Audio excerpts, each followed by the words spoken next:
What's up guys, and welcome back to the channel. Today this is going to be sort of off the top of my head, no script for this one, but today we're going to be looking at doing a review for the PSVR 2 port for Exorcist Legion VR. Now this originally came out back in 2017, I believe. It was developed by Wolf and Wood, published by FunTrain, and I believe this PSVR 2 version is being done by VR Monkey, so hopefully I got all of that right. Yeah, I was excited for this one. There's been rumors for this one for a very long time. The game releases on the 28th of May on the PSVR 2. That's the only sort of announced port at this point, but hopefully we do get like a new Quest 3 update and potentially something extra for PC too. So this is actually the first, I think, VR game that I actually put up on the channel. I got a Quest 2 quite late into the game. I think I must have got that around 2021, something like that. I can't remember, but it was my first sort of full game that I played on there. I played lots of little tech demos, but I really wanted to play some horror, obviously, so I jumped in with the Exorcist Legion. I streamed it, managed to somehow cast it to the app and was able to do a recording of it, so probably not the best quality, but that is up on the channel.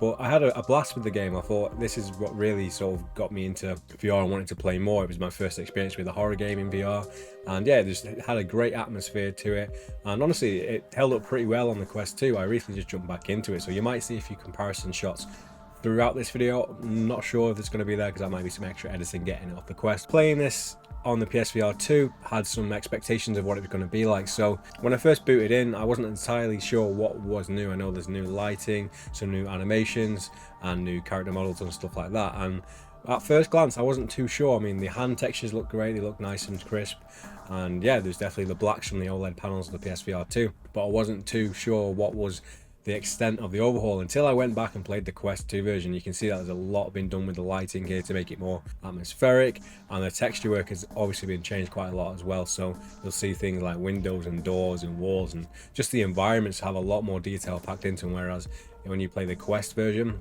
it's quite bare, it's quite sort of 2D in a way. You'll see like a fridge and it's just got a couple of vials in it, whereas this game's got like rotten sandwiches and things like vials you can actually tilt upside down, and when you pick them up you can see like the thing inside moving, and when you pick up the sandwich you can see the things that are inside the sandwich. So they've definitely gone to a bit of detail to add in some extra texture work here. But I think the thing that really enhances this version the most is just the combination of it all. I say this a lot in my videos about VR, is when it all comes together at the same time, and that is when you have the better lighting, which makes it dark, which in turn makes it scarier. The HDR lighting as well. You'll have certain scenes in the game where things are all flashing red and you'll have sort of red lighting, and it really sort of stands out, much like these lights here. It stands out in much more of a enhanced way on this PSVR 2 version, so I really like the way they work with the red lighting. This is still like an early Quest 2 game as well, so it is a visual enhancement, but it does kind of still feel a little bit bare bones in some of the animations. It feels like it's a skin that's been added to it. It's not been completely overhauled, but that wasn't the expectation going in. I think the game can actually be beaten in about 3 to 4 hours. I did the whole game today. I got the key for it, so thanks to the guys over at FunTrain, and I just completely played through the majority of the game in the span of a day, so I've been able to get up to where I wanted to go. I think one of the scenes I was really interested into seeing on this new version is one of the very end scenes of the game. I won't spoil it, but it has a lot to do with the darkness and sound, and yeah, they really did a good job of making the darkness in this one really enhance that scene. So there are head haptics and hand haptics in this game. That was quite a mouthful to get out, but it's more strong in the hands. I wish there was more in the head. I mean, the game has a few weeks to come out, so hopefully they can kind of maybe enhance that in the future with patches, because I feel like they could really boost up the rumble in the head. I know it might not be ideal for accessibility reasons, but there's certain parts in the game where you think, like with demons and stuff, like it would play on your mind with, you know, like the way the headset's rumbling and like a demon trying to get into your head. But it does work well on the actual hand itself. So when you have like the crucifix and you're trying to exorcise a demon, it starts shaking and you can tell the controller is really rumbling. It's getting like more and more progressively like stronger as you're doing it. So that was a great addition. And I think, like I said, with the head at the same time, if you have the headset rumbling at the same time as you're trying to exercise a demon, you'd really feel like you're in this crazy moment where like everything is just falling to bits. After coming off the back of Madison, which is obviously like a great game, it's a different situation with Madison because Madison is more of a newer title.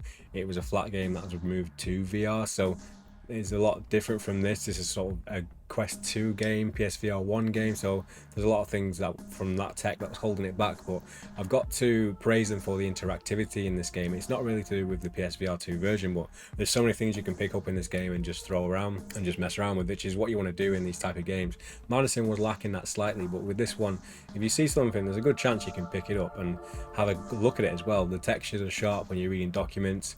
And when I went back onto the Quest 2 version, it was actually parts where I'd pick up like a book and stuff, and yeah, it looked fine, it looked clean. But when I played the PSVR 2 version, I'd pick it up and you'd see that it added like gloss texture to the book pages, like it was laminated, and you can see the creases in the lamination, so they really did put in a bit of extra work in making these textures stand out. I do think this game is worth picking up. I don't know what the actual initial cost price is of the game. Just go by your value of how many hours you're going to get out of it and your previous sort of excitement for the Exorcist series. I do have a little bit more love for this game now after watching Exorcist 3 as well. I never watched that until maybe a year ago. There's a lot of vibes from that film in this one that I carried over, especially with sort of locations like the church in the very beginning of the game, and it just gives me that vibe of like there's demons and these things are happening all across the city. It's not just this one confined case, so as an exorcist you would be having to go out and do these things, and it gives you a little slice of different types of stories as well. So there's one in the church, then there's one in like an asylum, I think, and one in a bedroom, which is really creepy. It does feel a bit more like a experience rather than a full game, but it does have a narrative that goes throughout the story. And the one thing I'm still confused about as well is that I had the Quest 2 version and I played that, and I'd never felt like there was a credit scene or something to tell me that was the end of the game. I don't know if it's like a secret ending, if you have to get all of the information and like the secret clues and stuff like that, but I've never sort of felt like I finished the game. I always felt like I left it and there was things still to do in the game, so it's very replayable in that way as well. You can kind of just go out of missions whenever you want, and it sort of carries your progress and your collectibles, and you can kind of go and do each of the 5 chapters over and over again, because I believe this was a sort of chapter to chapter release when it first came out. Either way, I do think this is quite a good upgrade version of this game, especially if you've not played it since Quest 2 or PSVR 1. You're going to see a higher amount of detail and the resolution, and I'm just really excited to see what they do with the sequel. I'm not sure if it's the same developers, but this game, I always felt like it was held back by the technology at the time and the structure and the budget. So I just think like the atmosphere and everything is also good, that I cannot wait to see like what happens with the sequel if it ever comes out. It was announced, but I think if you can push this to Madison standards at least, like you're in for a very, very scary game. So I hope you've enjoyed this review. I hope you've got a sense of what the version is like, or if you've not played the game at all, it gives you a sense of if you're going to enjoy this game to pick it up on any of the platforms. So thank you so much for watching, guys, and I will see you in the next one.